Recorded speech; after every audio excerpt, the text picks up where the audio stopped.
40 साल पहले दुनिया के सबसे बड़े वित्तीय केंद्रों में से एक की जगह एक मछली गांव वाले देश की कल्पना करें। नदियों को ऐसे बांधों से रोका जाता है जो पृथ्वी के घूमने की गति को बदल सकते हैं। पहियों के बिना ट्रेनें चलती हैं और होटल जमीन के नीचे बनाए जाते हैं, शाब्दिक रूप से पानी के नीचे। ये विज्ञान कल्पना नहीं है और दूर का भविष्य नहीं है, ये आज का चीन है। और जितना गहरा आप देखते हैं, इन सभी चीजों को सच मानना उतना ही कठिन हो जाता है। दुनिया भविष्य के बारे में सोचने के आदी है कि यह कुछ ऐसा है जो अभी बनाया जाना बाकी है। चीन पहले से ही बना रहा है। ठीक अभी पूरे शहर ऐसी जगहों पर उभर रहे हैं जहां पहले कुछ नहीं था। पुल क्षितिज में खो जाते हैं, मशीनें नदी के तल को बदल रही हैं, इमारतें एक ही समय में जमीन में डूब रही हैं और बादलों में ऊपर उठ रही हैं। ये प्रदर्शनी मॉडल नहीं है और न ही वैचारिक परियोजनाएं हैं। ये कार्यात्मक बुनियादी ढांचा है जहां सैकड़ों लाखों लोग रहते और काम करते हैं। शंघाई से शुरू करते हैं, एक शहर जो अपने आकार से हैरान होना बंद कर चुका है। यहां आर्किटेक्चर ऐसी जगहों पर जा रहा है जहां पहले साहस नहीं हुआ। थॉमस हेदरविक द्वारा डिजाइन किया गया परिसर इसका जीवंत प्रमाण है। इस इमारत का हर स्तर असली पेड़ों से ढका हुआ है, सजावटी अतिरिक्त के साथ नहीं, कृत्रिम हरियाली के साथ नहीं, असली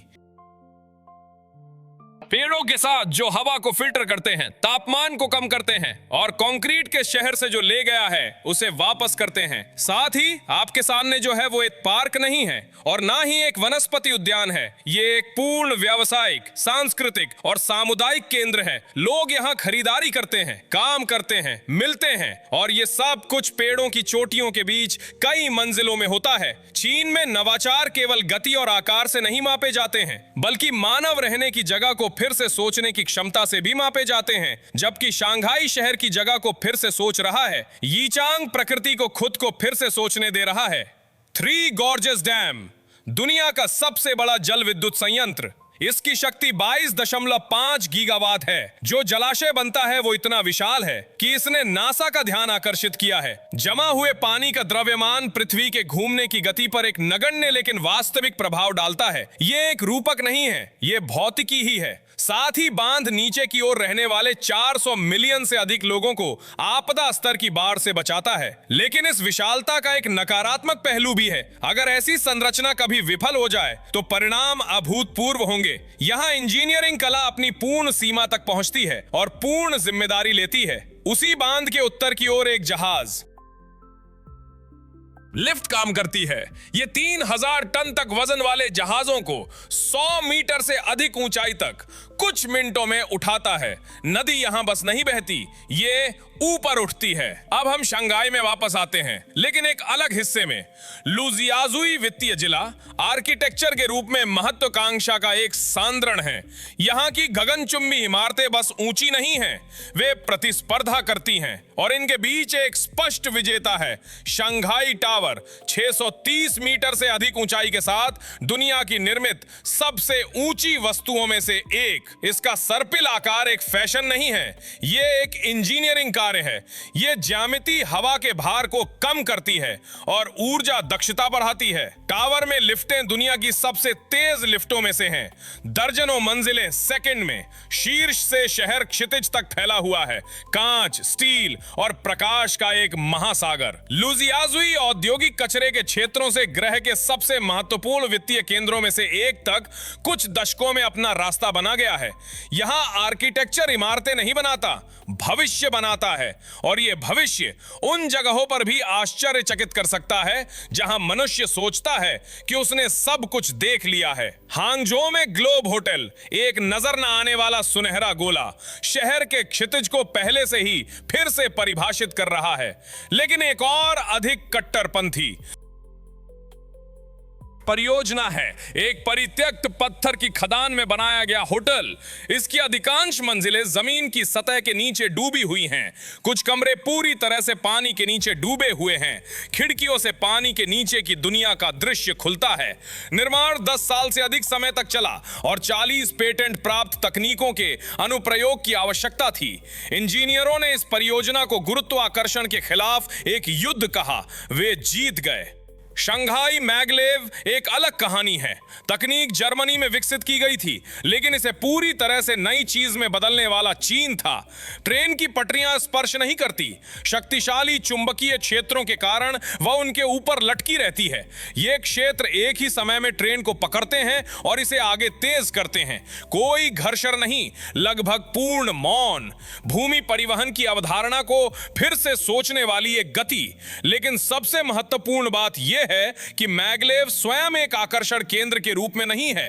सबसे महत्वपूर्ण बात यह है कि इसके बाद क्या आता है। चीनी इंजीनियरों ने हर विवरण की जांच की। अधिकतम गति पर स्थिरता, ऊर्जा खपत, बुनियादी ढांचे की संवेदनशीलता। यह एक रणनीति थी, समझना, महारत हासिल करना, आगे बढ़ना। वाणिज्यिक ट्रेनें प्रति घंटे 431 किलोमीटर तक तेज हुई हैं। प्रोटोटाइप 620 तक पहुंच रहे हैं। अगला लक्ष्य 1000 है। ये अब एक वाहन नहीं है, यह पृथ्वी पर विमान चलन है। इसके पीछे दुनिया का सबसे बड़ा उच्च गति रेलवे नेटवर्क और एक ऐसी प्रणाली है जहां राज्य, उद्योग और विश्वविद्यालय एक जीव की तरह काम करते हैं। अगला कदम कम दबाव वाली नलियों में ट्रेनें हैं, जहां वायु प्रतिरोध लगभग गायब हो जाता है। चीन ने मैगलेव का आविष्कार नहीं किया, लेकिन इसे दुनिया ने अभी तक नहीं देखी ऐसी चीज में बदल दिया। 40 साल पहले शेंजेन एक मछली गांव था। आज 10-17 मिलियन से अधिक आबादी वाला एक महानगर। मानव इतिहास में सबसे तेज शहरी घटनाओं में से एक पीढ़ी के भीतर नक्शे पर मौजूद न होने से सकल घरेलू उत्पाद कई देशों के संकेतकों को पार करने वाली एक आर्थिक शक्ति की स्थिति तक अपना रास्ता बना गया है। यहां पूरे शहर के क्षेत्र शून्य से बनाए जा रहे हैं। गगनचुंबी इमारतें हफ्तों में बढ़ती हैं। बुनियादी ढांचा एक अच्छी तरह से चिकनाई वाली मशीन की तरह काम करता है। शेंजेन दुनिया की सबसे बड़ी संरचनाओं में से एक से सीधे जुड़ा हुआ है। एक पुल जो 3 बड़े क्षेत्रों को समुद्र के पार जोड़ता है। यहां तकनीकी दिग्गज हैं। वैश्विक ऑटोमोटिव उद्योग को बदलने वाली इलेक्ट्रिक कारें डिजाइन और निर्मित की जाती हैं। दुनिया के सबसे बड़े इलेक्ट्रॉनिक्स बाजार में एक विचार कुछ दिनों में एक तैयार उत्पाद में बदल जाता है, जबकि अन्य शहर नवाचार को महीनों में महसूस करते है। शेंजेन इसे हफ्तों में करता है। ये जगह भविष्य के अनुकूल नहीं होती, ये इसे पैदा करती है। 3 बड़े क्षेत्रों को खाड़ी के पार जोड़ने वाला पुल आज की सबसे महत्वाकांक्षी बुनियादी ढांचा परियोजनाओं में से एक है। 55 किलोमीटर से अधिक पुल, पानी के नीचे सुरंगें और खुले महासागर पर एक निरंतर प्रणाली में कृत्रिम द्वीप। इंजीनियरों को अप्रत्याशित समुद्री धाराओं, घनी जहाज यातायात और महत्वपूर्ण समुद्री मार्गों की रक्षा की आवश्यकता का सामना करना पड़ा। समाधान एक पानी के नीचे की सुरंग थी, जिसके अनुभाग मिलीमीटर की सटीकता के साथ एक साथ रखे गए थे। यह मेगा परियोजना घंटों तक चलने वाली यात्राओं को 1 घंटे से कम समय में कम कर देती है और शहरों, अर्थव्यवस्थाओं और लाखों लोगों को एक नेटवर्क में जोड़ती है। जब महत्वाकांक्षा, तकनीक और निष्पादन एक साथ आते हैं, सीमाएं अस्तित्व में नहीं रहती हैं। चोंगकिंग में जगह खत्म हो गई, लेकिन इंजीनियरों को एक रास्ता मिल गया, शाब्दिक रूप से एक आवासीय इमारत के अंदर। यहां एक हल्की मेट्रो एक बहुमंजिला आवासीय परिसर से गुजरती है। इसके बगल में नहीं, नीचे नहीं, सीधे अंदर से। यह एक स्थापना नहीं है और ना ही एक कला वस्तु है। यह एक दैनिक परिवहन मार्ग है। जहां अन्य शहर बाधाओं को पार करते हैं, चोंगकिंग उन्हें सिस्टम में एकीकृत करता है। आर्किटेक्चर और परिवहन यहां प्रतिस्पर्धा नहीं करते, वे एकजुट होते हैं और रात को चोंगकिंग पूरी तरह से कुछ और बन जाता है। रोशन पुल, बहुमंजिला एक्सचेंज नोड, ऊंचाई पर क्षैतिज मार्गों से जुड़ी गगनचुंबी इमारतें। ये ग्रह के सबसे भविष्यवादी शहर के दृश्यों में से एक है। देश के दक्षिण में हांगझो में आर्किटेक्चर इतिहास से बात करता है। 130 मीटर से अधिक ऊंचाई वाली एक गोल इमारत केवल एक आकर्षक आकार नहीं, इसने प्राचीन जेड डिस्क से प्रेरणा ली, चीनी संस्कृति में समृद्धि और सामंजस्य के प्रतीक। इसका अभिविन्यास फेंग शुई सिद्धांतों के अनुसार है, लेकिन मुख्य क्षण रात को आता है। नदी में इमारत का प्रतिबिंब एक पूर्ण वृत्त बनाता है। यह देश के सबसे प्रभावशाली शहरी दृश्यों में से एक है, जहां संस्कृति, प्रतीकवाद और इंजीनियरिंग कला एक पूरे के रूप में मौजूद हैं। देश के पहाड़ों में इंजीनियरिंग कला एक नई सीमा तक पहुंचती है। 2025 में में खोला गया और आधिकारिक रूप से गिनीज विश्व रिकॉर्ड द्वारा मान्यता प्राप्त एक पुल दुनिया का सबसे ऊंचा बन गया। एक घाटी के ऊपर 600 मीटर से अधिक ऊपर उठता है, एम्पायर स्टेट बिल्डिंग से अधिक ऊंचा। संरचना की लंबाई लगभग 3 किलोमीटर है। जिस क्षेत्र में इसे बनाया गया था वो पहाड़ों, बारिश और दुर्गम इलाके के कारण दशकों से दुनिया के बाकी हिस्सों से अलग रहा है। अब 1.5 घंटे की यात्रा कुछ मिनटों में कम हो गई है, लेकिन ये पुल केवल बुनियादी ढांचा नहीं है, यहां अवलोकन मंच, निलंबित पथ और दुनिया की सबसे ऊंची बंजी जंपिंग है। पुल केवल परिदृश्य को पार नहीं करता, ये इसे रूपांतरित करता है। देश के दक्षिण पश्चिम में एक पहाड़ी प्रांत में विज्ञान नीचे नहीं बल्कि ऊपर देखता है। 500 मीटर व्यास वाली एक रेडियो दूरबीन दुनिया की सबसे बड़ी एक प्राकृतिक इलाके के अवसाद में बनाई गई थी। इसकी सतह हजारों चलने योग्य पैनलों से बनी है, जिनमें से प्रत्येक आकाश के विभिन्न क्षेत्रों पर ध्यान केंद्रित करने के लिए मिलीमीटर की सटीकता के साथ समायोजित है। यह उपकरण ब्रह्मांड की गहराई से संकेत पकड़ सकता है, अरबों साल पहले हुई घटनाओं की गूंज। ये पल्सर की जांच करता है और विदेशी जीवन के संकेतों की तलाश करता है। यहां चीन केवल बुनियादी ढांचा नहीं बना रहा, यह ब्रह्मांड को समझने के लिए उपकरण बना रहा है। एक पहाड़ी घाटी में एक कांच का पुल एक खाई के ऊपर 300 मीटर से अधिक लटका हुआ है। इसकी लंबाई 400 मीटर से अधिक है। फर्श पूरी तरह से पारदर्शी है, हर कदम पैरों के नीचे खाई का सीधा दृश्य देता है। इस अनुभव के पीछे विशाल भार और चरम स्थितियों के लिए डिजाइन की गई बहुपरत सुदृढ़ कांच है। यह केवल एक पर्यटन वस्तु नहीं है, यह इंजीनियरिंग कला के मानव मनोविज्ञान पर अनुप्रयोग का एक प्रदर्शन है। आर्किटेक्चर यहां 2 बिंदुओं को जोड़ता नहीं, ये एक प्रतिक्रिया जगाता है। चेंगदू में पैमाना पूरी तरह से एक अलग आयाम लेता है। क्षेत्र के दृष्टिकोण से दुनिया की सबसे बड़ी इमारतों में से एक छत के नीचे होटल, शॉपिंग गैलरी, कार्यालय और लहर सिमुलेशन के साथ एक कृत्रिम समुद्र तट रखती है। इसके अंदर अपनी जलवायु बनी रहती है। एक विशाल कांच की छत प्राकृतिक प्रकाश को फिर से बनाती है और बाहर के मौसम से पूरी तरह स्वतंत्र एक वातावरण बनाती है। यह एक इमारत नहीं है, यह एक शहर के अंदर एक शहर है।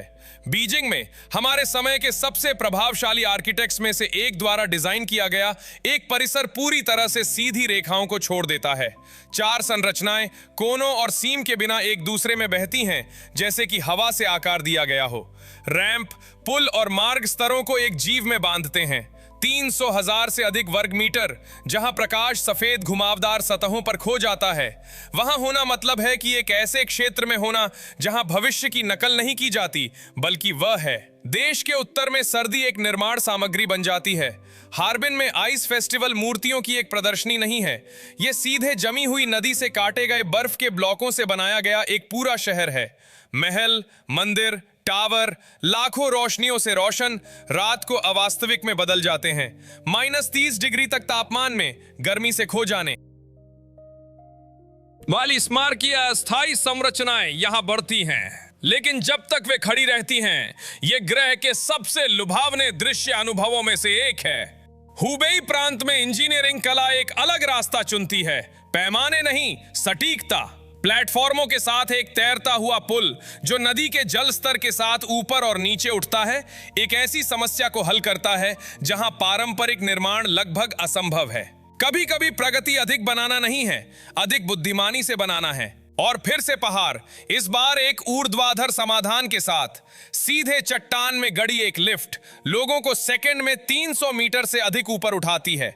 व्यावहारिक रूप से दुर्गम क्षेत्रों को दुनिया के बाकी हिस्सों से जोड़ता है और घंटों तक चलने वाले मार्गों को मिनटों में कम करता है। लेकिन सबसे महत्वपूर्ण बात यह है कि पृथ्वी के सबसे शानदार प्रकृति के दृश्यों के बीच एक ऊर्ध्वाधर दीवार के साथ चढ़ने का अनुभव है, जहां इलाका रुको कहता है, चीनी इंजीनियरिंग कला जवाब दे।